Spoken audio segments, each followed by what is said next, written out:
All right. Are you guys ready? I think you are. Probably a hell of a lot more ready than I am. You're the best. All right, well, let's see how this goes.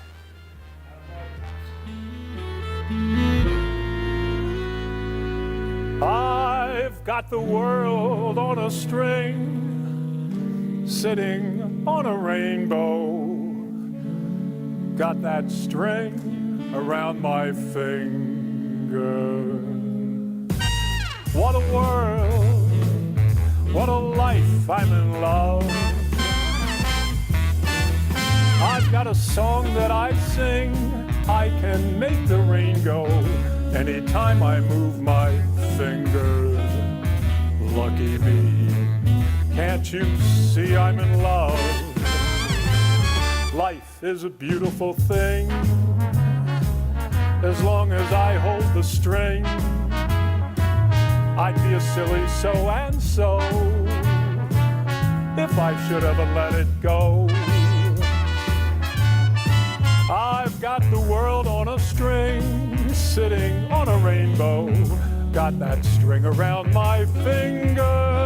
What a world, what a life, I'm in love. Love the big band. Life is a beautiful thing, as long as I hold the string. I'd be a silly so-and-so if I should ever let it go. I've got the world on a string, sitting on a rainbow. Got that string around my finger. What a world, man, ain't this the life? Hey now, I am so in love.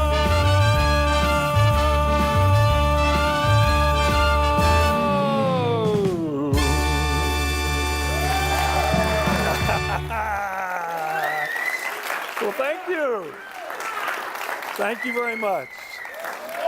Thank you. Thank you. We're going to do some more singing throughout this little adventure here, that's for sure. I am just kind of delighted that everyone has made it. I've got to get my music out of the way now. First of all, welcome and thank you. My name is Pat McFarland, as I think many of you already know. I live right here in Newtown, and I am been a Newtown resident for quite some time now, probably upwards of close to 10 years, I think. And this is, of course, I'm a life coach and a teaming consultant. My work is what I really love to do, and this is kind of an extension of it that I'm playing with a little bit here today. My purpose in life is, I believe everyone's ultimately is to serve, and mine is helping people and teams become effortless high performers. That's what I like to think that I bring to the table, so to speak. I am 67 years old. I have sex almost every day. What? I almost have it on Monday. I almost have it on Tuesday. I mean, make no mistake about it. Jeez. I am an avid golfer. I absolutely love golf. I've done, and I still have a goal in golf. It's to shoot my age, and I've done the calculations, and I'm happy to announce that I'm absolutely positive that is going to happen. I only have to outlive Methuselah. My understanding is he was something like 969 years old. So, welcome to the Newtown Theatre. As you can see, I've spared no expenses on the stage props. I wanted you to be dazzled, though, with Hollywood, you know, with all the glitz and glitter. And so, actually, this theater is 188 years old, and I just thought it was the perfect facility to put this little project on with. And to that end, tonight's program, as you noticed, there was no admission to it. It was basically donations to the theater, so as you're leaving, if you feel so inspired, I would greatly appreciate that you let the theater know by doing whatever you feel comfortable with. That would be what I would ask, and be as generous as you can be in that regard. I love singing. My mother used to sing all the time, and her singing added something to everything that she did. Even the chores around the house, it didn't matter whether she was cooking or doing the dishes or changing diapers. It really didn't matter what she was doing. Everything changed when my mother was singing. You could even hear her over the Kirby vacuum, and those things were as loud as hell. She just changed the whole energy in the room. And by the way, she was a very beautiful woman. She won the Miss Philadelphia, Northeast Philadelphia 1947 beauty pageant. So if you're wondering where the good looks came from, you know where it came from now. My father was actually a pretty good singer also, but his real talent was with the guitar. He could just play the guitar, and some of my best times in my life with my father were when I was growing up. About 10 years old, he was pretty much into it. He had a band, and whenever a new song would come on the radio, I would write out all the words for him, and we'd sit down, and one line at a time, I'd tell him what was going on with it, and he would work out the chords and then write his music out with it, and it was really kind of a cool experience. We did it quite a bit, and when it was all said and done, really, we would sing the song together. You know, it was almost like we built something, and we kind of did in a lot of ways. When I was 16 years old, I was the head of a church group, and we were running a Christmas party for a group of severely handicapped children in Burlington area. And I asked my dad if he would bring the band and play for us there, and he said he absolutely would. And I'll tell you, the place was rocking. He was a good band, and everybody was having a ball. And about halfway through, he said, "Hey, Pat, come on up here." And I'm 16 years old, and you know, I'd sang a lot of the songs that he had put together. And so it's the first time I'm standing on a stage, though, and I got one of those big old silver mics right in front of me, and it's tall, because I'm kind of a tall kid at that stage. And before I knew it, he said, "Sing us a song, Pat." And he stepped back, and the music started. And I thought, wow, I'm going to sing a song in public. And I looked around, I thought, oh my God, I don't know this song. So I turned around, I said, "Dad, I don't know this song. I just don't know it." And he goes, "Yeah, sure you do, sure you do. I'll give you the words, don't worry about it. Sure you do, you got it." And I said, "No, I really don't know the words." He said, "Get out of here, you can't sing anyway."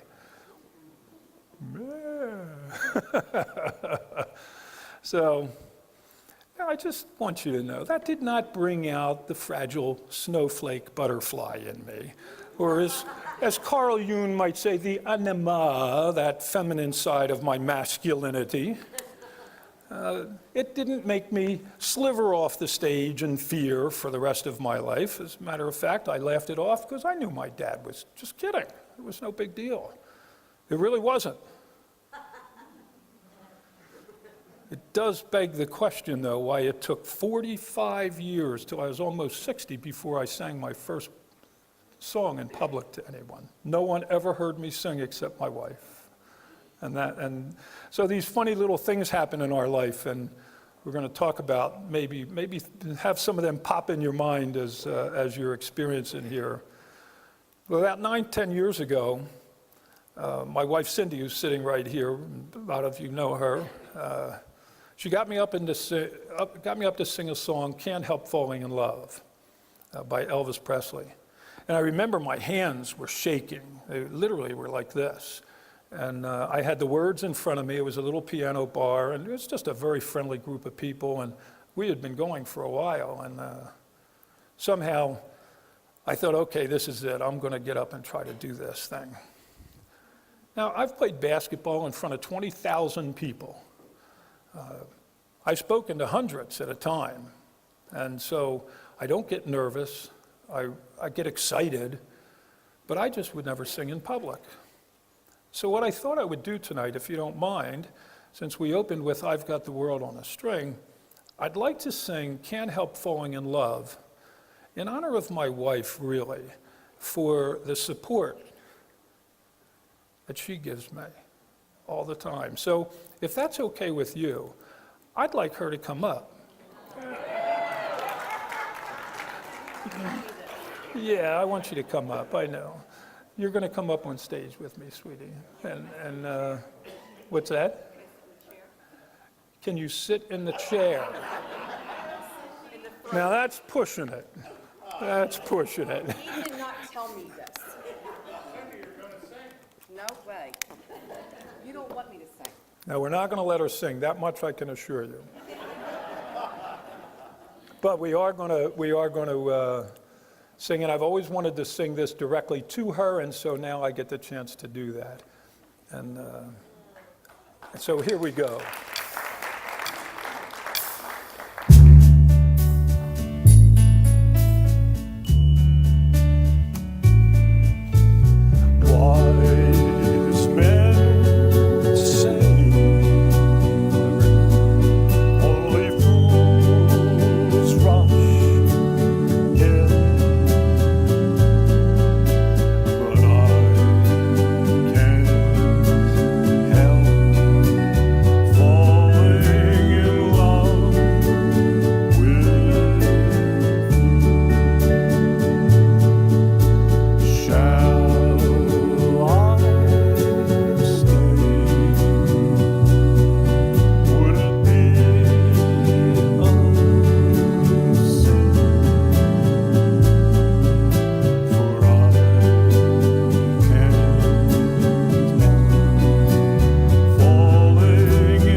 Watch your step, baby, watch your step. I'm leaving now. My work is coming.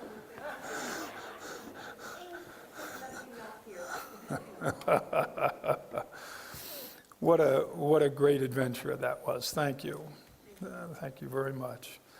You know, if there's one thing I've learned in life and about life in general, it's that if I really put my mind to something, I find that I can get it done. If I want to do it, I'm probably going to get it done. It was not long after I sang that song that I looked at Cindy and I said to her, you know, I could see myself on a theater stage someday singing songs that I like to sing and giving some kind of an inspirational message. And here we are. And, you know, it doesn't happen. It just doesn't happen without you guys. I am verklempt. I am touched by the fact that you would be here and enable me to share some of these thoughts with you. And I wanted to make sure you knew right now that how much I appreciate that, if I don't get a chance to say it over and over again when I see you. I picked the song "I've Got the World on a String" for a lot of reasons, not the least of which the image that it presents, about being able to kind of step away from things, you know, climb up on a rainbow and take a look at life and how you can possibly control it if you just had a different perspective, so to speak. Imagine having the world on a string, feeling good about things that are coming your way all the time, continually getting better at who you are, and even more importantly, who you would like to be. And that's what this evening is really all about from my perspective, the message that I want to share with you. I've asked myself a lot of questions over the course of my life, and I've found some pretty cool answers to them along the way. And I hope the next hour will inspire you and encourage you to always be, at the very least, the best that you can be. I like to think of "I've Got the World on a String" as my theme song. I first heard it a long time ago, and I had the world on a string really for the first 20 years of my life, and I kind of let it get away. Life got in the way, actually, would be a better way to put it. But for the last 20 years, I have to say that I've been back on the rainbow. And for the last decade especially, I got the string around my finger, and things just continue to be unfolding for me in just a remarkable way. And it can happen to anybody when you figure some things out about this game. And I hope I can get to share some of them with you that touch you. I hope that you feel them when you walk out of here, because that's really what I'm trying to do. I first heard the song, as I said, as a kid, and I got the message of what it meant almost immediately, because I think my mom and dad really had something of a philosophy that they shared with me. Both of them in their own unique way, believe me, they were very, very different. But it really was that I could be and do anything that I wanted to be or do. I just had to believe that I could do it and never stop working at it until I either achieved it or I decided that I just didn't want to do that anymore. And you know what? That's a very legitimate thing, because the world is changing a lot, and we might have a dream that we want to achieve, but maybe we get to a point where we realize, well, the dreams have to change because things have changed, and that's okay. It's a very important part of it. But what a powerful message to a young person like myself, that I could be anything I want. I could have the world on a string. Norman Vincent Peale, I'm going to switch over here. Norman Vincent Peale said it best. I think I'm going to switch over here. Let's do this. There it is. When he said, "What the mind can conceive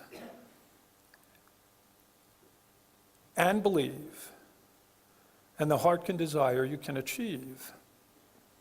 If there are a couple things I hope you remember about tonight, this would certainly be one of them. There was another lesson that I would learn as I was growing up, and my father taught me this one.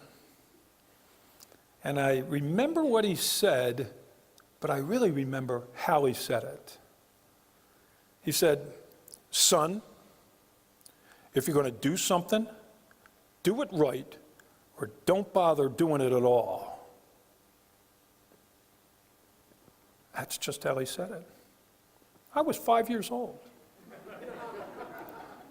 But hey, needless to say, I took it as a little bit more than a suggestion or a recommendation, friendly reminder type of thing. You know, clearly I knew that there was an expectation attached to this little words of wisdom, and whether it was implied or not, an "or else" was certainly part of the tone and delivery.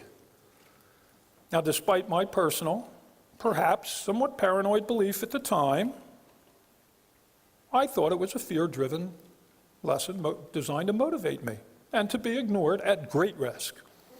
No question in my mind about that. I still think that's probably true. For the record, my dad never abused me. Just so you know, I was not abused. That look and the tone was all he ever needed for the rest of my life anyway. I think I was afraid of him when he was 70. Years later, I found another, oh, that's him scolding me. I missed that. This was Napoleon Hill. I thought this was Napoleon Hill's good version of the same lesson, basically, when he said that if you can't do great things, do small things in a great way. I'd like to think that's what my dad was trying to tell me. And I think this is probably really another very good lesson to remember if you can. Nevertheless, having heard that I could be or do anything that I wanted at such a young age, as long as all I had to do was work at it, and then to have it consistently supported as I was growing up throughout my life, it might have been the greatest gift that my parents could ever have given me. And things did unfold quite nicely for me as a young man. And frankly, tonight's another example of how, in my mind, they continue to unfold for me as a not-so-young man. It's all about finding something that you want to do in life. And then just really getting into it, getting on a roll, so to speak. Remember the last time you were on a roll? How good it felt? You know, we need to explore the experiences of things that make us feel good so that we can do more of them and understand what it means to feel good with them. I don't think we do enough of that. I think we spend an awful lot of our time in our lives right now solving problems. Our educational system is completely designed for problem solving. And so all we do is end up thinking we're great problem solvers.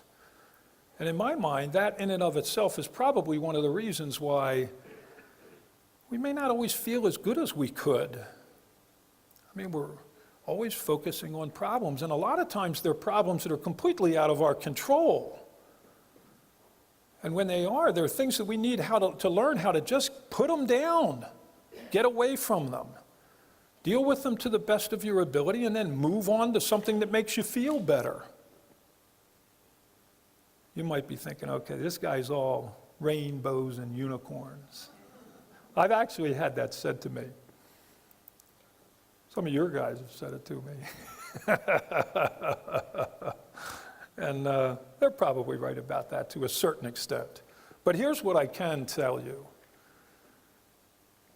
If things aren't going well for me, I don't blame it on anybody else. I know that it's no one's fault but my own. I take full responsibility for everything that happens in my life. Everything. And that may sound pretty crazy because there's a lot of things that happen in life and you just can't really do that, but that's kind of what I've always done, or at least I've learned to get better at that. If you want to be happy in life, the only person that can do that, can make you happy, is you.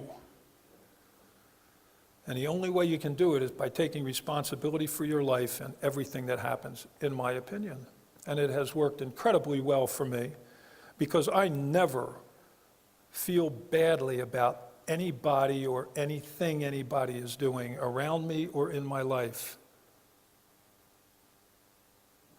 And what a wonderful feeling it is to be able to look at people when I know they're struggling and be able to appreciate and empathize with the fact that they are struggling. It is not my struggle. I can't really do much for them except be there to support them the best I can. With very few exceptions, the problems we face every day in our life are consequences of choices that we have made. Taking responsibility for what's happening in our life is like taking a step back, perching ourselves up on that rainbow, looking down and trying to decide what it is we need to do to change ourselves. I need a drink of water. Those beers before this little session probably didn't help. although they did help me. For instance, you ever had one of those situations where your mind, it just keeps running on a continuous loop about something that's kind of gone bad in your life? No, but that's never happened to anybody in this room. Or maybe you're one of these people who are really good at taking a bad situation and just turning it into a perfect crisis in your mind, a catastrophe, imagining the worst case scenario that could possibly happen. It's not problem solving at that point in time. And I know there are a lot of people out there, as I said, who are really good at problem solving, and actually many of them enjoy it. It is something that makes them happy to do, and more power to them. I think that's a great skill set for people to have. But that's not what I'm talking about. What I'm really talking about is the thinking that exhausts us, takes us down a path of kind of doom and gloom. It just makes us feel bad. That's never happened to anybody, right? I mean, let's face it, it happens to everybody to some extent. And even when you've mastered the skill of kind of eliminating it from your life, it still wants to pop up. It plays games with you all the time. But I've become completely aware of when this is happening. And it took me a little while to figure out how to do this, but the reason that I became so aware of it is because I felt captured by my mind. And I don't like feeling captured. There's just something about the whole process that just kind of gets to me. So I had to figure out something that would work to eliminate this thing. And believe me, when I was a young guy just starting in professional basketball, which was when things started to change for me quite a bit, there was a whole lot of reasons for me to take things that were happening and really roll them out as catastrophic things in my mind. If I didn't take care of it, it would have destroyed me. And I just wasn't going to let that happen. So I learned how to stop, first of all, the process. And there are actually a number of tools that are available to people to be able to stop them. They're easy to get on the internet, and I'm going to show you one of them. But they help you just literally say, okay, I'm going to stop this, I know how to do it. And I'm going to show you a breathing exercise here in just a few minutes that we'll all experience. It takes less than a minute, and you'll be able to get something out of it, I think. But what really is important is it starts with making a conscious decision that you want to change something in your life. And what I did was I articulated that. I wrote it down. It's extremely important that if there's something that you need to do, you can't just gloss over it in your mind and let it go by the wayside. It's extremely important if you want to change something like that in your life that you think about it, but write it down. Take the time to write it down. You've heard about that in goal setting, I'm sure, quite a bit.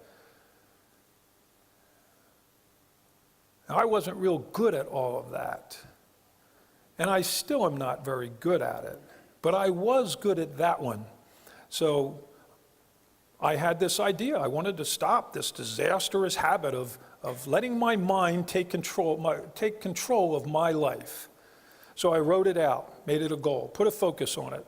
Now, I was going to catch myself come hell or high water when I found myself in one of these loops.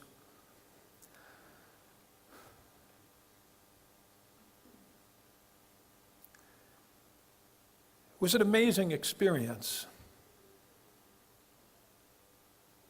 And I can't get over the fact that I attached a feeling of helplessness to it. And I believe that to be a very important part of this. When I thought about it, I attached a feeling to it. And helplessness is another feeling that I think really is one that if you think about it and put yourself in places where you typically are helpless, that you're able to say, no, I recognize this, I see it, and I'm not going to let it capture me. So I put together, for your use here today, a very sophisticated three-step process. Very sophisticated. Get ready. Let's see if I can move this thing. The first step, you got to learn how to slow your mind down. You have to learn how to quiet it. The second step is you have to ask yourself a series of questions. So you have to have the questions pretty well remembered. And the most important one is, what value is there to what I'm doing right now with this thinking? Is it changing anything at all? And if it isn't, what can I do to change it? And then you do something that makes you feel good. What do you think I did? Sing, baby. I would just sing.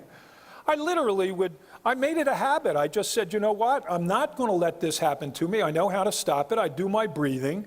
And then I would ask these questions, and I'd realize almost inevitably, this incessant thinking patterns, they never have any, you can't do anything about them. You're just putting your own brain to work and beating the hell out of yourself at times. So I put the path together. And what I want to do now is take a minute and show you how to do what I call 5 breaths. And I hope it helps you, because it's something that you can learn to do. In fact, I believe in practicing everything also. And so this 5 breaths, this is pretty sophisticated too. We're going to do 5 breaths. That's why I call it 5 breaths. And what's cool about it is this. You can just, any situation where you're starting to feel stress about something anywhere, if you've practiced this little bit and just begin to recognize how easy it is to feel, oh, you know what, this is stress. I'm feeling something here. I'm going to slow it down. It's just the easiest thing in the world to do. So what you do is there's 5 breaths. The first and the last breath is a deep inhale, and all of the breaths are in through the nose and out through the nose. I used to teach you to breathe in through the nose and let go the air out of the mouth, but they've come to find out that actually you're letting out too much carbon dioxide when you do that. And it's not because we're causing climate change that you don't want to do that. It's because our bodies need the carbon dioxide. And so they have actually started the decathlon athletes training on breathing in and out through the nose. And the other thing you want to keep in mind with this is you want a nice even breath. And where it really works well is where you have one of those situations that's just been gnawing at you, it keeps coming back and haunting you. And I could sit up here probably and take about 1 minute and get a lot of you thinking about something like that. And I could just watch the blood pressure start to rise. Because it's there. It's right on the edge all the time for a lot of us. And so what you do is you take a measurement on a scale of 1 to 10. All right, what's my stress level right now? Maybe you don't catch it until it's really caught you, and you're at an 8 or 9 on a scale of 10, or even a 10. You say to yourself, I got to do this breathing. You just start to breathe. So you take 1 deep breath in, you take a deep breath out. The middle 3 breaths are nothing more than a count system, and you have to count when you're doing it. It's very important that as you're breathing in, you're being as smooth as you can and that you count. And the reason for the counting is that takes your mind off of whatever else you were thinking about, whether you know it or not. And when you attach it to the smoothness of your breath, it becomes this rhythmic, nice, relaxing thing. And I've never had anyone tell me that it didn't work, to be perfectly honest with you. Now, there may be somebody here that'll look at me and say, it didn't work, sorry, but... So we're going to walk through it real quickly. It takes less than a minute. I'll do the counting, but I want you to listen to the rhythm and the cadence of the counting. We're going to take a deep in breath, then we're going to go 3 breaths, and we're going to go in for a count of 2, 3, 4, 5, hold for a count of 2, 3, 4, 5, and then we're going to release for a count of 2, 3, 4, 5, and we're going to do that 2 more times, then we're going to take 1 last deep breath, okay? And that's all it is. So here we go. We're going to get started. Get ready. Taking a nice deep breath through the nose and out through nose as smooth as possible. Now we're going to come in 2, 3, 4, 5. hold, 2, 3, 4, 5.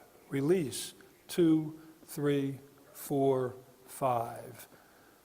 In, 2, 3, 4, 5. Hold, 2, 3, 4, 5. Release, 2, 3, 4, 5. One more time, 2, 3, 4, 5. Hold, 2, 3, 4, 5. Release, 2, 3, 4, 5. Now one last deep breath in,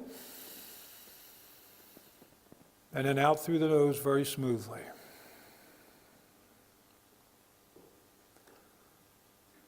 Tell me that hasn't changed just a little bit, the way you feel at this particular moment. You can tell me afterwards if it didn't.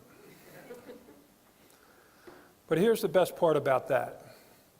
You can really kind of do this anytime. And I learned to do it. What I would do is I started practicing it. I said, well, geez, I got to learn how to do this so that when I really need it, it's going to be there for me. So I would practice it when I wake up in the morning.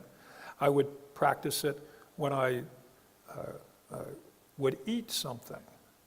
Just before I eat, I would take a minute and I'd do that little breathing exercise. And then I would eat. And I did that for all 3 or 4 meals whenever I ate anything. And then I would do it. I just made it a habit. And then I do it before I go to sleep. So I wake up in the morning, I breathe, I eat something, I breathe, I go to sleep, I breathe. And I'll tell you what, when things started happening in my life, I found myself instantly, the minute something stung me, it just kind of ping, it pings you, and something's not going to go right with what just happened. Somebody did something, said something, kind of pissed you off. And you realize, well, wait a minute, this is not their problem. This is my problem. So I would just start to breathe. And then, of course, to complete the whole thing, if you're dealing with a specific situation and it's really a problem, then you want to start asking your question, well, what is it that this thinking is doing? It didn't do anything. When you're done breathing, you're going to look at it and say, man, I'm so glad I'm not doing that anymore. And it'll be over.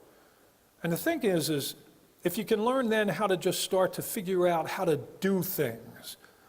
If you can't think of something to do, then go right to singing or whatever you like to do. I mean, that's really the way it works. If you now realize, okay, well, this isn't, there is something I can do about this, though. I can respond in a certain way, and maybe that's what I need to do.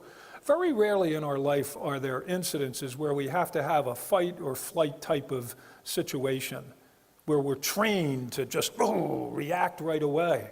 It just doesn't happen that much in our life anymore. Not saying it doesn't happen, but it can. But generally speaking, the stuff that this turns into isn't like that. And so it's a pretty easy thing to be able to just say, okay, wait a minute, I think I'm going to just stop before I do anything else. I'm going to take a few breaths, move away. For me, music's in the air right afterwards. As soon as I figure out what I do, I try to do it. And believe me, it takes a lot of work. It's not easy. It takes a lot of practice to get this done. But I can tell you that I have really released the incessant thinking.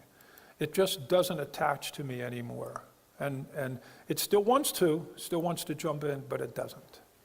So what I'm saying is that you can entirely change whatever is happening to you.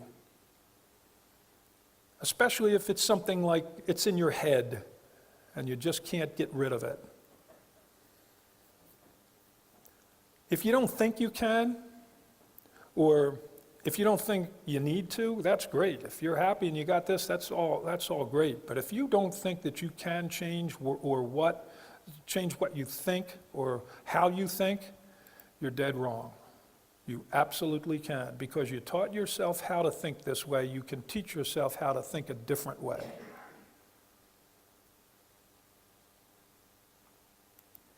It's said that we are what we think we are and what we believe we are. Well, guess what?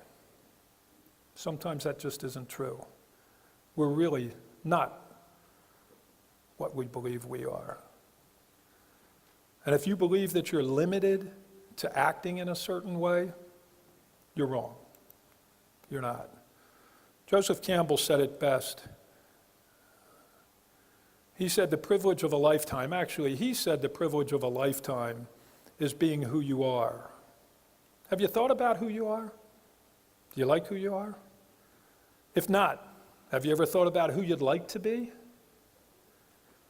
That's an even better question in my mind. I say that the privilege of a lifetime is being who you want to be. So what are you like when you're at your best? What is it that you're doing when things just seem to be on a roll? How does it make you feel? And how does it impact the people around you? As my good friend down at the Gabriel Institute, Dr. Janice Presser likes to say, people do best what they love to do, and they love to do what they do best. What are you good at? And again, spend some time looking at how it makes you feel when you're at your best. I think it's a very, very important aspect of life, and certainly a very important way of being able to stay on the roll. Okay, now you might ask, well, what happens when people or events do disrupt what's going on? I'm on a roll, things are going well. Well, that's the time. Just slow down, get a different perspective. Look at what's happened and ask yourself slightly different questions maybe, like how do I want to respond to this? What kind of a person do I want to be in this situation? We really don't need that fight or flight instinct in most of the cases that we have. So start being the person that you want to be instead of the one that you've always been, doing the same thing exactly the same way. You can do better than that, just by modeling yourself after someone that you admire. Now, initially, you may be uncomfortable with that thought, because you might say, well, that's not really who I am. You're right. But who says you can't change? And if you have to fake it until you make it, so be it. You know, physicians practice medicine. Attorneys practice law. We practice living every single day. What's wrong with consciously practicing something that we'd like to change about ourselves? The fact is, life is always changing anyway. So it requires us to be flexible enough to be changing, and we're already doing it. We're practicing, because everything we learn changes the next day. We got to learn something new. So think about who you want to be and how you want to respond in certain circumstances, and then practice it. Do it enough, it'll just become part of who you are. Sure as hell a lot better than just continuing to react the same way over and over to situations and expecting different results. We know what that is. That's insanity. Give it a try. See if it works for you. If not, figure out your own little path, something you can do. But you cannot be happy in life if you allow your mind to take control of your life. There's just too many other things you could be doing. And it's your responsibility to figure that out. Michael Jordan says, I can accept failure. Everyone fails at something. But I can't accept not trying. As long as you're alive, you just have to keep trying. And that reminds me of another song. Does that sound like a good idea? I'm going to try a country song. I don't sing too many country songs, so this one's me taking a little bit of a risk. But I came prepared. I am Pat the Hat, you got to be prepared. So this song is about trying, and I'm going to just sit for this one because it's a song that I need to focus on and think about. Here we go. See if you recognize it.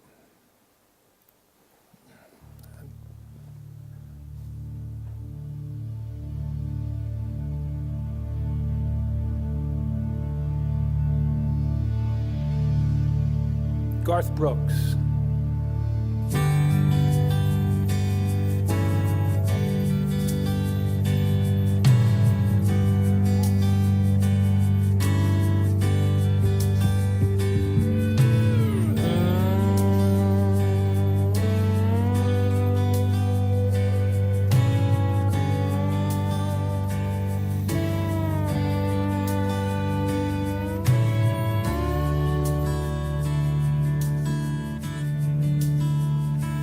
You know, a dream is like a river, ever changing as it flows, and a dreamer's just a vessel that must follow where it goes, trying to learn from what's behind you and never knowing what's in store, makes each day a constant battle just to stay between the shores. And I will sail my vessel till the river runs dry, like a bird upon the wind. These waters are my sky. I'll never reach my destination if I never try. So I will sail my vessel till the river runs dry.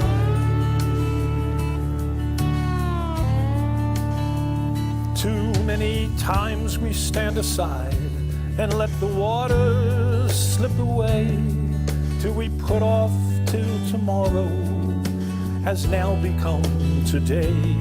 So don't you sit upon that shoreline and say you're satisfied. Choose to chance the rapids and dare to dance the tide. Yes, I will sail my vessel till the river runs dry, like a bird upon the wind. These waters are my sky. I'll never reach my destination if I never try. So I will sail my vessel till the river runs dry. There's bound to be rough waters, and I know I'll take some falls, but with the good Lord as my captain, I can make it through them all. Yes, I will sail my vessel till the river runs dry, like a bird upon the wind. These waters are my sky. I will never reach my destination if I never try. So I will sail my vessel till the river runs dry. Yes, I will sail my vessel till the river runs dry. Till the river runs dry.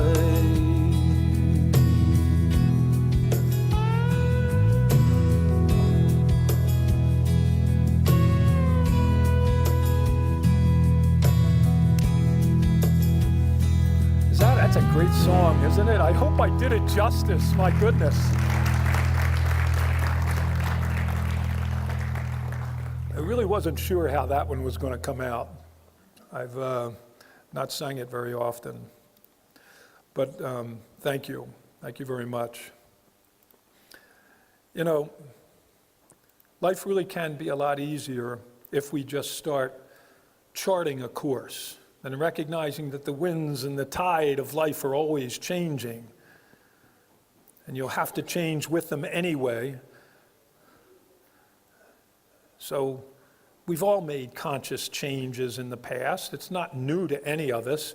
Every time we say something like, that's it, I'm out of here, I'm not doing that anymore, or I'm done with this. You know, I've had it with you, or whatever the case may be. That's you changing. That's you making a choice to be or do something different. I'm just suggesting that we do it consciously and purposefully. Why wait until you're ready to explode? So why is this concept, do you think, so tough for us to gather up sometimes and to put into action? Well, I think it all begins with the fact that really, most of us don't realize how much we define what life is all about. Life in and of itself has absolutely no meaning. If you were not alive, there's no meaning. It just simply wouldn't exist. So you're the one who brings meaning to life every day that you're alive. And again, I guess the question is, do you like the meaning that you're creating? Do you like your life? Do you like who you are?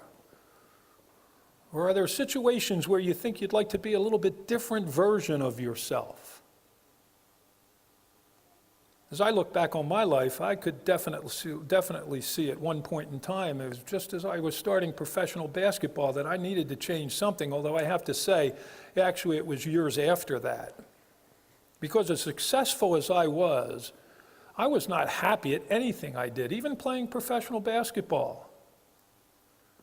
And being happy was something that I had learned in those first 20 years. As much work as it was to achieve the goal of being able to play a professional basketball, I never thought it was work. I just loved it too much. Hell, I was on a roll for 8 years, all through high school and all through college, just playing sports and having fun. But from the moment that I landed in Denver to start my first job as a player, happiness began to elude me. And it wasn't something I could point at right away. It wasn't something that happened, it was an event, something like that. It was a subtle thing. In fact, it took many years before I even recognized that it was happening. And perhaps you know what I mean in that regard. Perhaps you've even felt that way yourself at some point. Actually, you probably have. Surveys by Gallup polls 50 years ago showed that 70% of the people at work, for those who responded, were unhappy at the work they were doing. 50 years later, those numbers have not changed. 70% are still unhappy at work.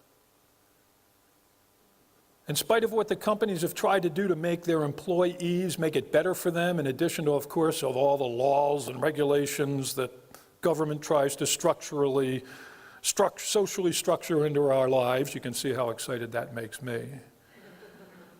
70% of us are still unhappy. Only 13% of the respondents say that they are engaged in the work that they do. And here's one. 17% admit to actively sabotaging their employer at work. Now that happened to include a lot of union situations, but sorry, that's pretty scary. Now, if there's any comfort in numbers, maybe this data makes you feel better. They say misery loves company, so you're not alone. But I'd rather look to find a solution to these types of things. So why is it that people are so unhappy at what they're doing? And I'm not going to blame the workplace, although I think there's a lot that companies can do to create an environment that engages their employees. That's another subject for another matter, for another venue. What I want to do is talk about taking personal responsibility once again for our happiness. If I'm unhappy at my work, that's my problem. And I can be the only one who figures out how to resolve it. I believe we can find a way to be engaged in our work if we just have a purpose to it.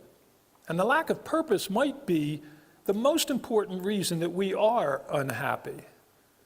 It's not necessarily the work. If there's no purpose behind work besides making money, it's bound at some point in time to make us unhappy. And it raises the even bigger question about life in general at that point in time. What the heck am I doing? How many times have you asked yourself that? And what is this thing about life really all about anyway? Why am I here? I frankly think that's a pretty good question to ask.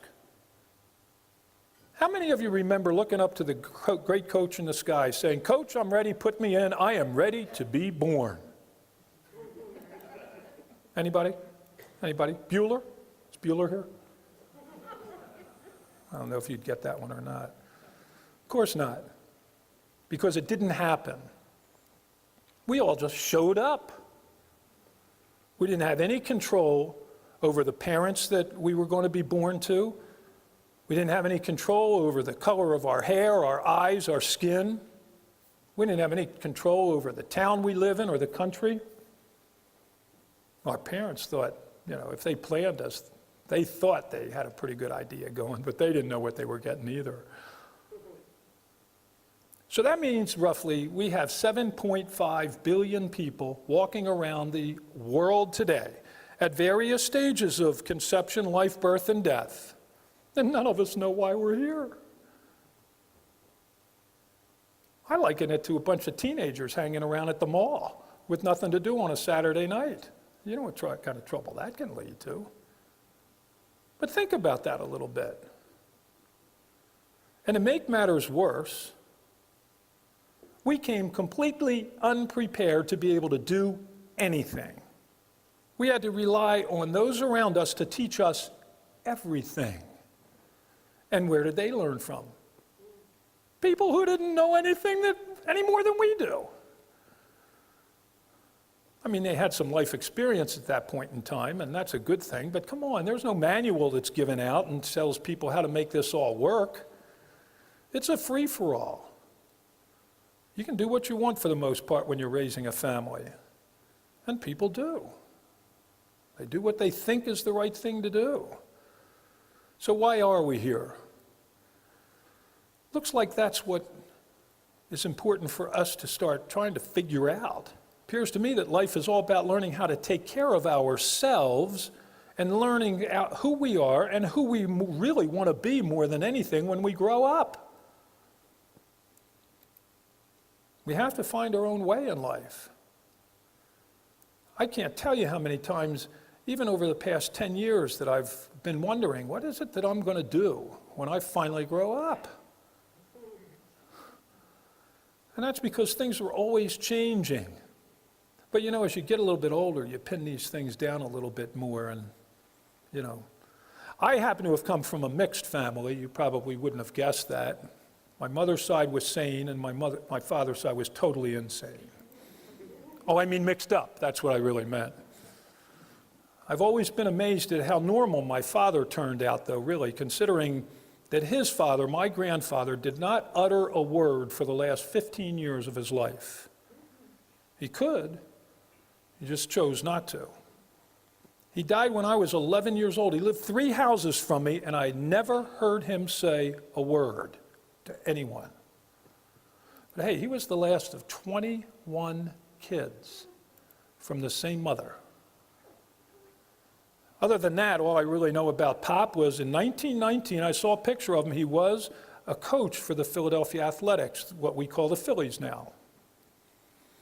I know another story. He met his oldest brother on a bus when he was 15 years old. Sat down on a bus, started talking to some guy with a vaudeville suitcase, and found out they were brothers. So who knows what kind of things go on in the minds of people who live a life like that? I heard someone say something the other day that I thought was very fascinating. And I haven't had a lot of time to process and thinking about it, but I wanted to share it with you here very quickly because it was about this stuff about people, the Me Too types of gangs, not Me Too specifically, but all the separate groups that are breaking out, and they're kind of separating themselves from life in general, basically. And one person said, well, this person happens to be, I believe, a black gay man. And he's a very conservative guy, from what I gather. And he said, the way I deal with it is, I look at anybody who's done that and just say, how do you compare your life to your grandparents? Is it better? And it's amazing in my mind, the thought process that somebody who thinks they're being put upon in life, thinks they're a victim, could possibly imagine that their life is worse than what their grandparents were. I can't imagine what it was like living when my grandfather was alive. Anyway, maybe this thing we call, I've just missed some of these, so that's okay. I get carried away. Maybe this thing we call life right here is really hell on earth. But this is the way it's been for humans for 200,000 years. I think Joseph Campbell hit it right on the head when he said, when we talk about settling the world's problems, we're barking up the wrong tree. By the way, the rest of the quote, the ... is, the world is perfect. It's a perfect mess. It's always been a mess. We are not going to change it. Our job is to straighten out our own life. So I've decided to kind of make it my mission to spread the word. The only way to live life that doesn't feel like hell, from what I've seen, is to focus on our own lives, like Joseph Campbell says. Be the best that we can be for ourselves and for those around us. But remember, we cannot help anyone until we learn how to take care of ourselves first. Now, you might ask, well, what can we do if we have our house kind of in order? And, we're pretty good at taking care of ourselves. Everything is all right. What do we do then? Well, guess what? Good leaders are needed everywhere. Work is an outstanding place to sharpen your, what I call, competency skills. Hierarchies exist everywhere in the world. They are existing less and less as a result of power and more as a result of competency than ever. Learning to be competent is probably the best thing that we can learn how to do as individuals if we want to begin to expand beyond our family and friends the influence that we have over other people. And work is a great place, volunteering in community projects. The things you've always known are there, but go into them with the idea of improving your level of competency. All of humanity improves when the individual is allowed to take on the responsibility of being the best that he or she can be. And I say when we're allowed, because we're blessed in this country. We have a freedom. We have freedom that this country actually founded, that's based on individual freedoms, a whole constitution, and more people around the world basically are getting to do the same thing as a result of this country. And by the way, you should know that worldwide, humanity's conditions are improving dramatically. Dr. Steven Pinker put a book out called Enlightenment Now just recently. Has statistical data that shows that the rates of homicide, child abuse, domestic violence, deaths as a result of war are dropping all over the world. Right now, less than 10% of the world is living in poverty. That's happened over the past 30 years. When do you ever hear about news like that? You don't. And yet, that's exactly what's happening. So competency it's the measurement, and it has been affecting world leaders somehow, or we would not be seeing the improvements that we're seeing. It's a fascinating book to find out that we're doing pretty well in the world. And the fact is that most of these improvements are indisputably a result of the introduction of the individual freedoms and free markets introduced to the world with the founding of this country, the United States of America. And I believe that's something we should feel very good about myself. We have a lot to be grateful for. And I believe that a good starting point for being the best that we can is to become an expert in gratefulness. Being grateful is an art.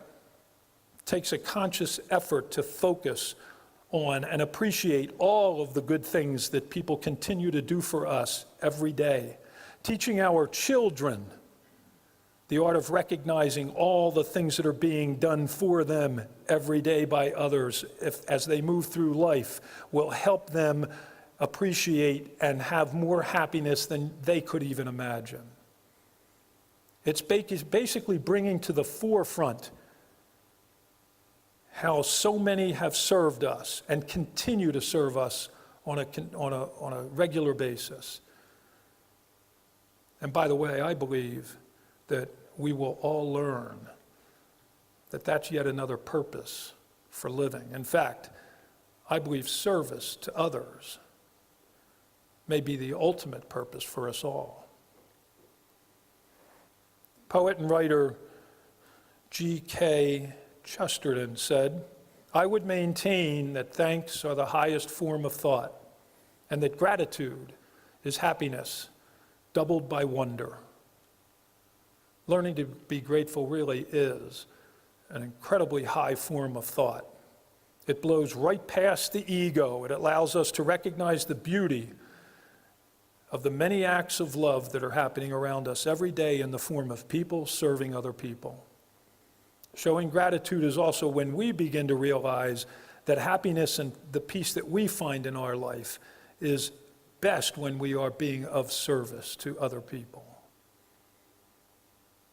And you don't look for something in return when you do it, because the people you're helping most of the time probably won't even know you're doing it. If you're a parent, you know what I'm talking about. Finding a reason to say thanks to our parents, our family, our friends, all the teachers who have had an impact on our life. It's also a great step in being the best that we can be. But let's also be grateful for the people beyond our immediate families. The churches, the people of our churches, the cities and communities that we live in, the workers who keep those clean and safe, the police, the firemen, and the soldiers that keep us safe in our nation, the volunteers of community organizations, employers who provide income for people, and then employees who provide services to all of us. And of course, the doctors and nurses of hospitals. The beat goes on. We are served in so many ways that we just couldn't possibly thank everybody. It just isn't possible. There's not enough time in the day. So, in honor of our country, I want to pay tribute to the people of this country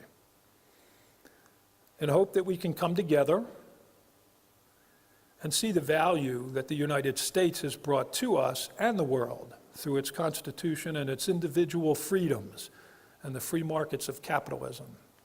Every social system has problems, but I cannot imagine what the world would look like if the individual freedoms of this country had not been around. So the song I want to sing is actually called "The House I Live In." It was written in 1945. It was written for a short film, about 10-minute film, with the same name. It was written, interestingly enough, to oppose anti-Semitism after the end of World War II. Frank Sinatra starred in it, and of course he made the song very popular. The movie received an honorary Academy Award and a special Golden Globe Award in 1946. In 2007, the film itself was selected for preservation in the United States National Film Registry by the Library of Congress, and as being either culturally, aesthetically significant. So it's called "The House I Live In." I don't know how many people will actually have ever heard this song, but I love it. Give me a second here to find it. There you are.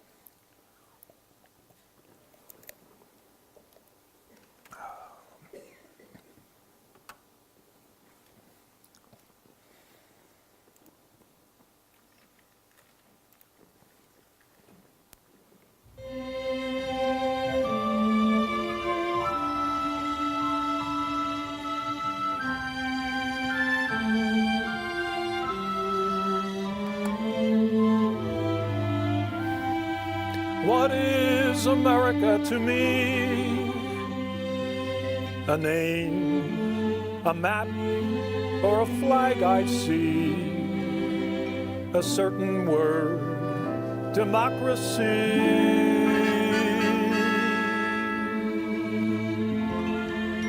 What is America to me?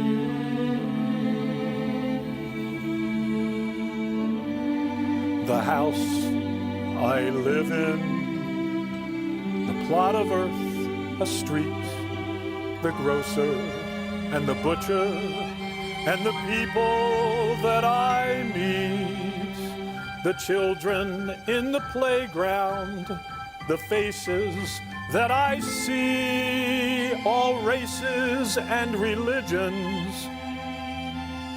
That's America to me. The place I work in, the worker by my side, the little town or city where my people lived and died, the howdy and the handshake, the air of feeling free, and the right to speak my mind out. That's America to me.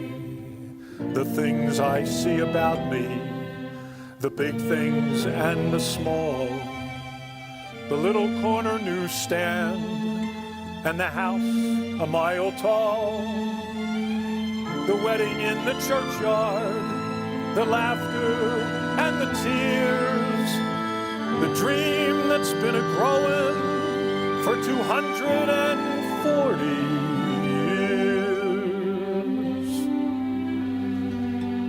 The town I live in, the street, the house, the room, the pavement of the city,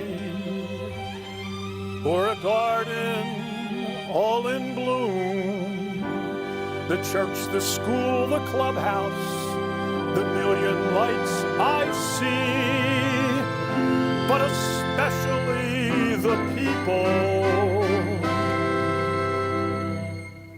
That's America to me.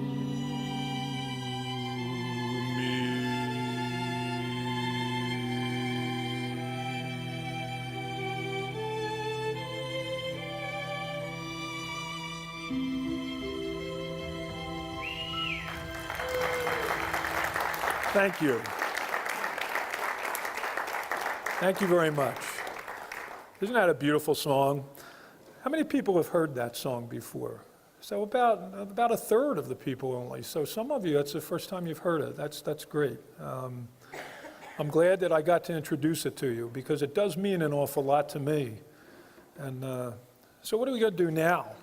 Well, how about we talk a little bit about responsibility for who we are and how we can contribute to this incredible progress that's being made around the world. Humanity is being positively affected by us all. At the very least, we now know that we have in common a purpose and that it's to be the best that we can be. We all really do have to do that. But what does taking responsibility really mean? Well, I like to look at the definitions of words when I look at these things. So the most common definition that's used for responsibility is the quality or the state of being responsible, as in having an obligation. Obviously, some examples would be, raising our children. We're responsible for the well-being of them. We're responsible to society for the laws that they put out and following them. And I think we understand that definition, the obligation side of it. But I want to talk about something a little different. I actually learned how to take words and break them out by their roots back in Latin in high school. I took Latin for 2 years. God knows what I was thinking when I did that. I learned absolutely nothing, except that there's a way to get some definitions out of words just simply by looking at the words. So the real definition I have here is that responsibility is the ability to respond. It's basically a simple way of taking the two words and breaking them out. And I happen to believe that how we respond defines who we are, not only in our eyes, but in the eyes of everyone around us. When we take responsibility for our lives, we learn that every day we're faced with challenges that we have to respond to. Some are things that are in our control and some aren't. If they're in our control, at least those are things that we can generally handle in the normal course of events. But like I said, some aren't. Regardless, how we respond defines who we are in many ways. So the first thing we have to do is figure out the difference between what we can and cannot control. And we could probably do an entire presentation on that topic, but why would we? Suffice to say that if we could just learn to accept the things that are out of our control, we could probably live a much happier life, especially if we could just move then on to things that make us happy. I think we'd be in a much better place. So to me, I think probably the Serenity Prayer addresses this better than anything. Grant me the serenity to accept the things I cannot change, the courage to change the things that I can, and the wisdom to know the difference. So let's start with a little bit of a process of dealing with the things that we can change. It doesn't matter what stage of life you're in. If you want to change what's happening, you're going to have to make the decision to do that. And one simple way is to learn how to ask and answer properly a very simple question. And the question is, what am I going to do now? Getting in the habit of asking that question, what am I going to do now? I mean, that shouldn't be too difficult, really. In fact, I think it's probably something we think about on a pretty regular basis, and we could ask ourselves that hopefully more than just once a day even. But I don't think many people realize that there are two perspectives from which you can actually answer that question.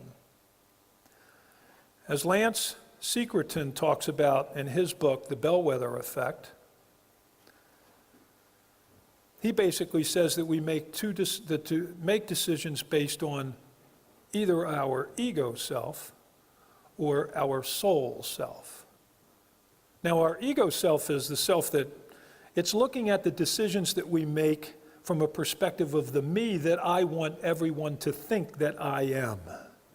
It's my persona. It's externally directed. And success is its measurement.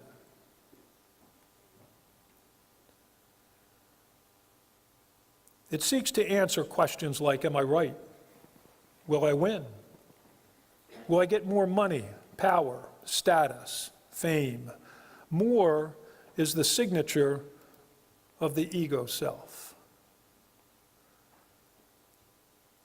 And it's always about the me that I'm presenting to the world out there. Now, as we grow up, the ego self is extremely important. We have to develop our ego self because as we're children, we really don't even know who we are.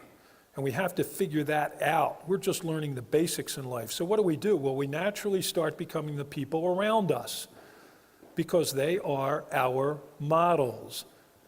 And by the way, that's a good reason to think about how you're modeling. Because children need good models far more than they need good critics.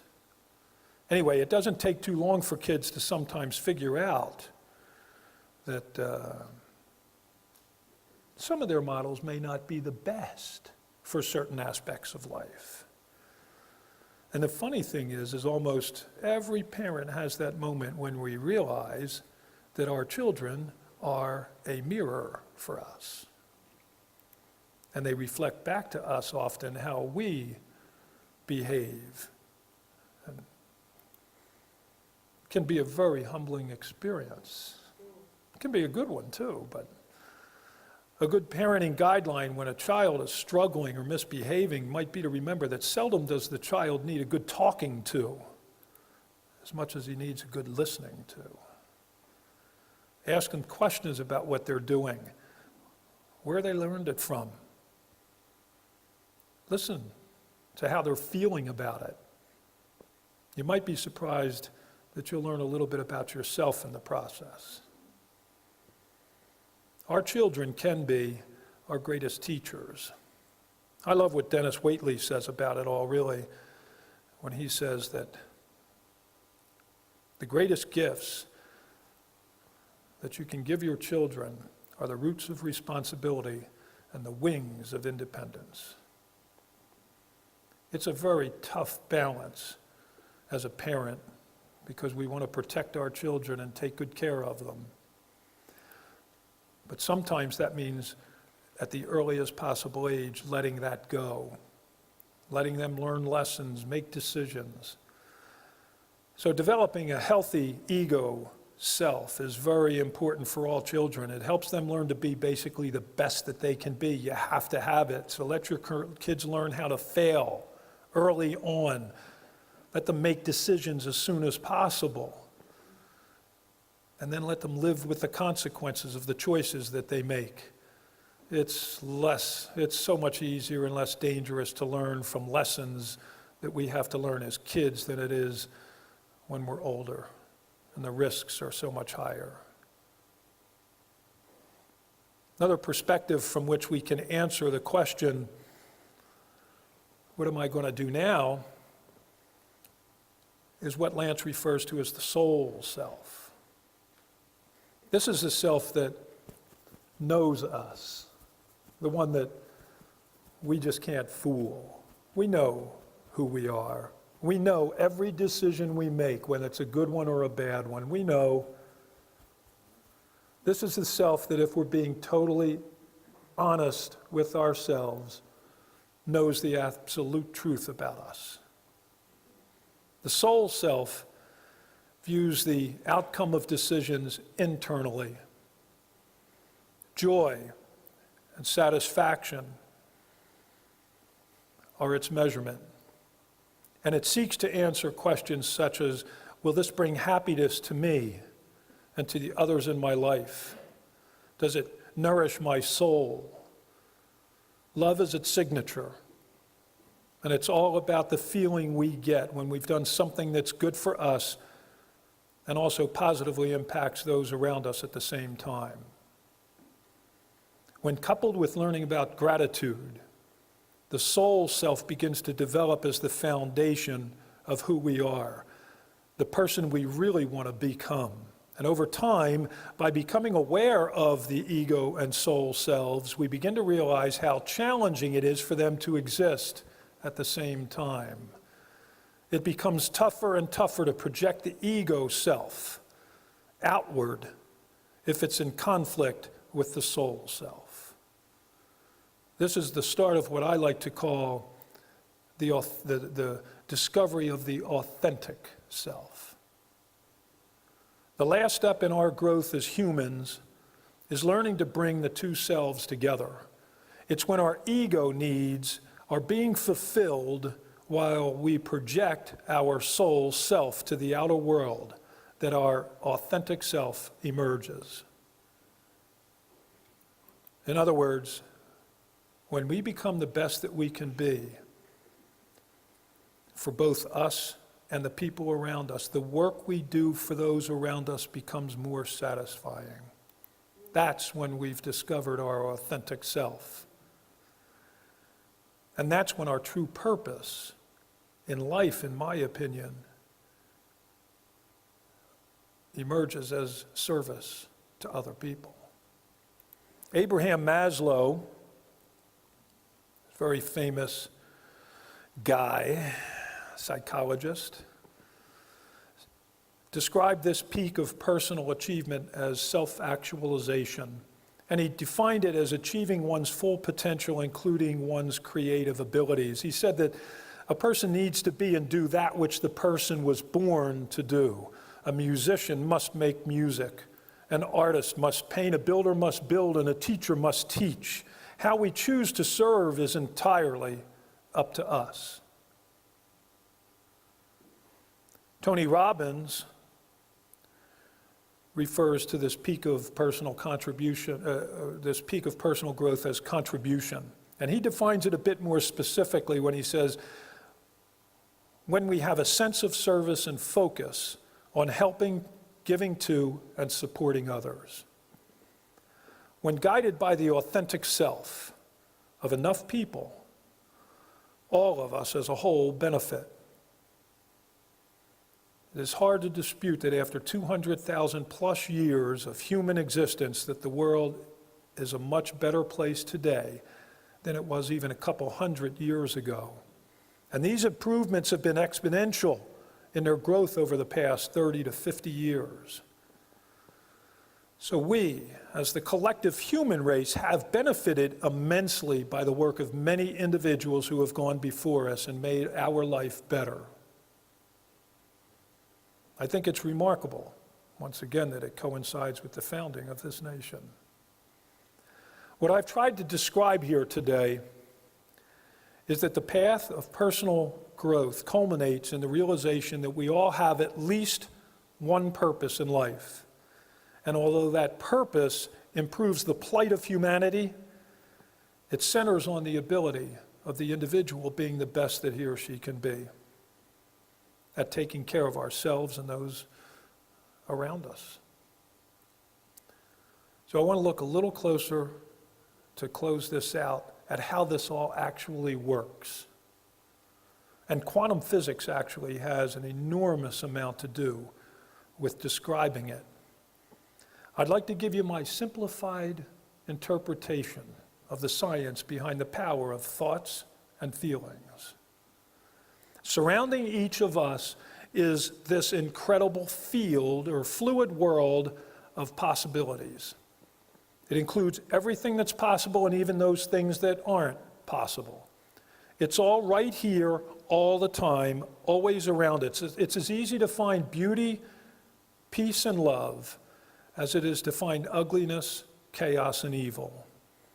They all exist in the form of potential, energy, waiting to be activated in what the quantum scientists call the field. The field's activated only when our focus of attention, we put our energy into it. And remember, we talked about that life itself has no meaning. We bring meaning to life. And we create that meaning by drawing from the field of possibilities on the things that we focus our attention. And those things that we bring to our life are ultimately what we do to create the meaning in our life. Each and every one of us are activating possibilities every time, all the time, just by living, just by being alive. So this is not something we can turn on or off with a flick of a switch. It's always happening every second of every minute of every day. The reality is that our bodies are self-contained fields of energy. And an easy way to view it would be that our life, to see how life works, is that our bodies and the quantum field are like magnets that are attracted to each other. Whatever energy we are emitting is the energy we will be attracting back to ourselves from the field. To be a little more specific, the way it really works is that the energy emanates as a thought, or it starts as a thought, but it increases its power to attract from the field as we put feelings around it. It's the feelings that have the energy, that draw from the field around us. Thoughts don't necessarily have that much energy behind them unless you've thought a lot about something and start putting feelings behind it. And that's probably a pretty good thing, because they say that we have something like 60,000 thoughts a day. So it'd be absolutely impossible for us to even live if we activated those thoughts into our lives. It just doesn't work that way. So it's actually a pretty good thing that we've got we have to be able to focus a little bit of time onto it. And again, that's important for us to begin to start recognizing the feelings that we're generating from our thoughts if we want to have some say in what's coming our way.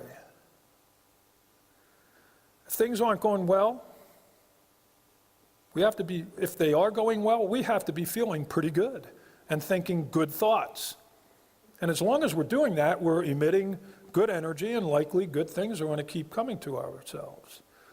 If things aren't going well, we need to check our energy We need to figure out what we're thinking about, because we're going to draw more of the same stuff, and it's probably stuff that we don't necessarily want in our life.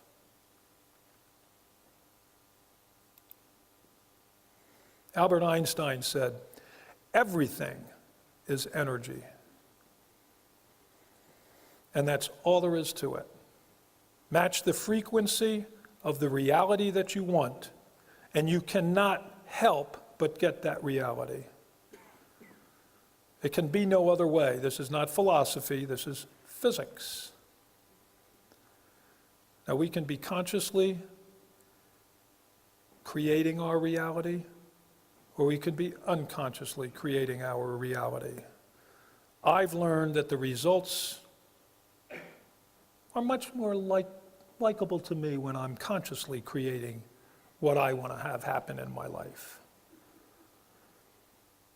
The last detail about the field that I'll share with you is that it doesn't understand the feelings behind the topic of focus. It only recognizes the topic. This is why it's important that we don't spend time thinking about the bad things in our life. Let me give you an example. That's probably the best way. About 18 years ago, I had a motorcycle, a big one, and I loved riding. I was living in Cleveland. Weather gets a little cold in Cleveland. And I had just bought this heated suit, and it had heated socks that were wired to the heated pants that were wired to the heated coat, and gloves that were wired to the coat also, and that wire went down to the battery and had a little thermostat, and I could actually adjust the thermostat temperature on all of my whole body. I could ride anytime I wanted. So I decided on a bright sunny February morning to take a little bit of a ride on my motorcycle. Wanted to see how that suit worked, really. It was about 30 degrees, wasn't too bad. There had been a lot of snow that winter, and so it was everywhere. But on the roads, they were dry. There was just kind of the sand and salt in the middle of the roads and on each of the edges. And I stopped at this little restaurant where I always have breakfast, and Joe, the owner, came over, and he said hello to me, but he just couldn't get over the fact that I was on my motorcycle. And he couldn't help himself from telling me the story of how when he was a young man, I think he said he was just 20 years old or something like that, he got his very first motorcycle, and he crashed it because it had bald tires. He threw the keys into the lake and never drove it again. Now, this was 15 years ago or so, or maybe longer. And I knew how all this energy stuff really worked, so I was trying pretty hard not to let his fear kind of influence me, because it was his problem, not mine. But I also knew that my back tire, in particular, needed to be replaced. In fact, that morning, I had gone out and saw the tire and thought, this is bald. Maybe I shouldn't take this ride today. I said, no, it's going to be okay. To make a long story short, I ended up taking a car head on what was really normally a never very unpopulated travel road. In the country, we were both doing about 30 miles an hour, and the reason was because my back tire started to slip in the sand as I was going around a bend, and I couldn't. If I straightened the bike up, I hit the car. If I dropped the bike like they teach you, I get run over by the car. I didn't have any choice. I ran the risk, basically, of dying or making the choice to taking him head on. I remember saying, I'm taking you head on.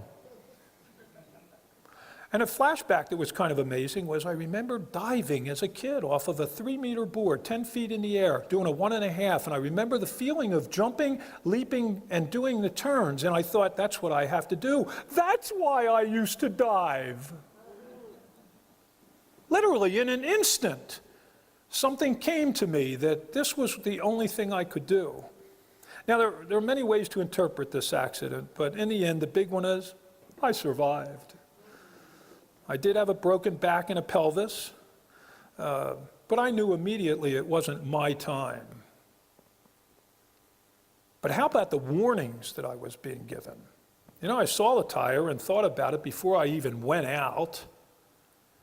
And then Joe told me about his bald tire motorcycle incident on the first and only ride he ever had. But here's the real heart of this story. As I left that restaurant, I couldn't get my mind off of that bald tire.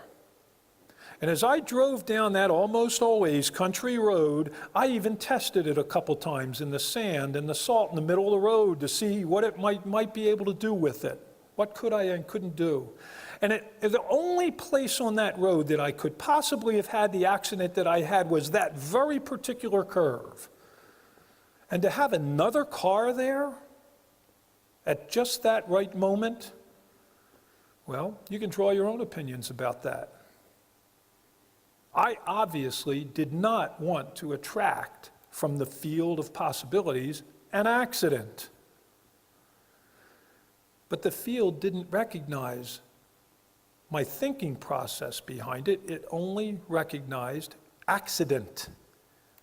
I was really in a negative frame of mind. I was thinking accident. And that's all that the field really recognizes, is the frame of mind from which you're working. It doesn't know the feeling. It knows the feelings, but that's about it. So did I create it? You bet I did. In my opinion, I did. Because I'm responsible for everything that happens in my life, remember? Now, I had ample warnings, and there's certainly a number of ways I could have avoided that accident. But it was the fear that I was building about the bald tire in my mind that really triggered the whole thing.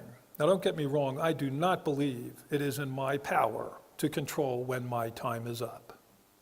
That's way above my pay scale. I'll leave that up to the almighty power. But the fact is, I did survive, and so it's pretty easy to assume that there must be a whole lot more that I'm supposed to be doing in my life. So before I sing my last song and we close this evening out, I want to leave you with these thoughts. There is a purpose to this thing we call life. And you play an important role. You need to know that. If you don't already know it, you need to know that. You affect more lives than you can ever imagine. It's far more than you personally know. And that's why it's important for you to be the best that you can be at whatever you try to do. The greatest of God's gifts in my mind was the gift of creation. And we are creating how we live and how our life will be defined consciously or consciously every day that we're alive.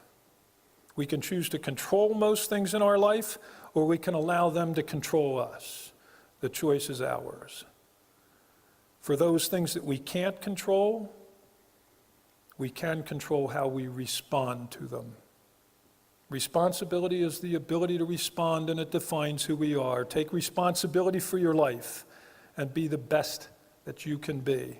Each of us has an authentic self waiting to emerge, and it takes time.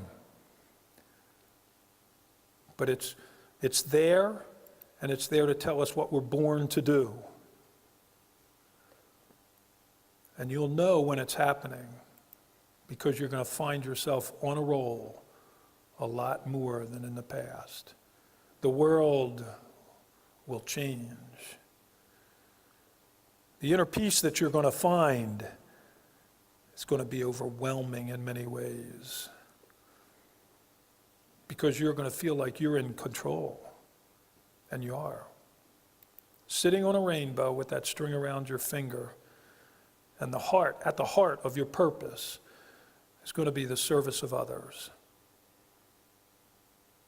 I just don't see it any way. I simply don't think it can be any other way. You're never too old to dream.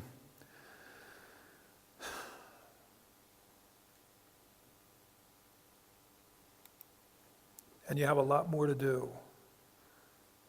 A lot more happiness to bring yourself and those around you.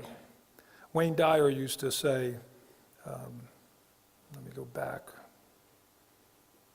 I lost my Wayne Dyer. Wayne Dyer used to say, "Don't die with your music still in you." We all have a lot more to do in life. We just have to keep asking ourselves, what are we going to do now? That's all I wanted to say. I'm going to sing one more song for you, though, if that sounds like a good idea. Thank you. So the last song I want to sing actually is about dreaming. It's not a topic that we did much talking about tonight. But this particular song was written for Elvis Presley by a staff writer for the finale of his 1968 comeback special. And it's an incredibly powerful song, and I hope you enjoy it. I do have to stand up for this one, because this one, I'm getting signals. What's that? Oh, okay, yeah, well, I fixed the screen. Well, the screen's dead. We're not going to worry about the screen anymore.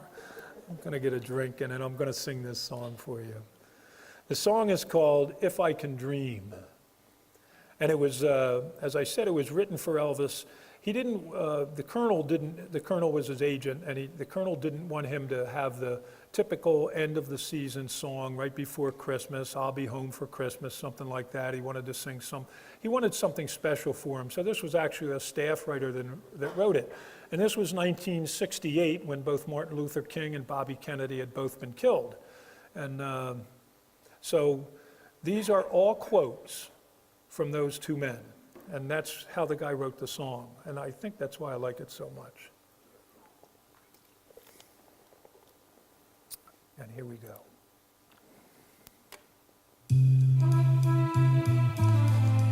And I do have to stand for this one. Still got my cowboy hat on. I don't have an Elvis hat. There must be lights burning brighter somewhere. Got to be birds flying higher in a sky more blue. If I can dream of a better land where all my brothers walk hand in hand, tell me why, oh why can't my dream come true? Oh why? There must be peace and understanding sometime. Strong winds of promise that will blow away all the doubt and fear. If I can dream of a warmer sun where hope keeps shining on everyone, tell me why, oh why won't that sun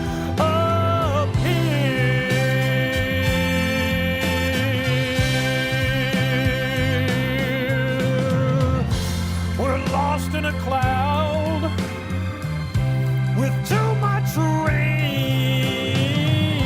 We're trapped in a world that's troubled with pain.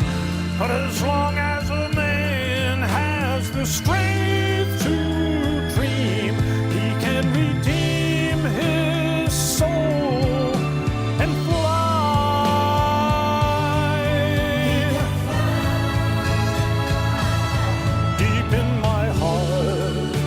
A trembling question. Still I am sure that the answer's gonna come somehow. Out there in the dark, there's a beckoning candle. Oh yeah, while I can think, while I can talk, while I can stand, while I can walk, while I can dream.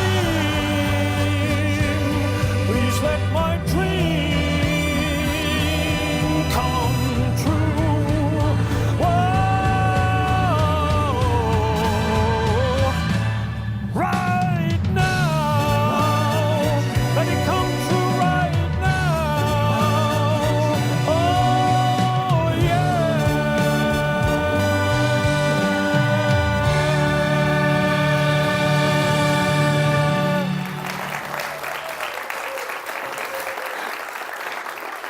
Thank you so much.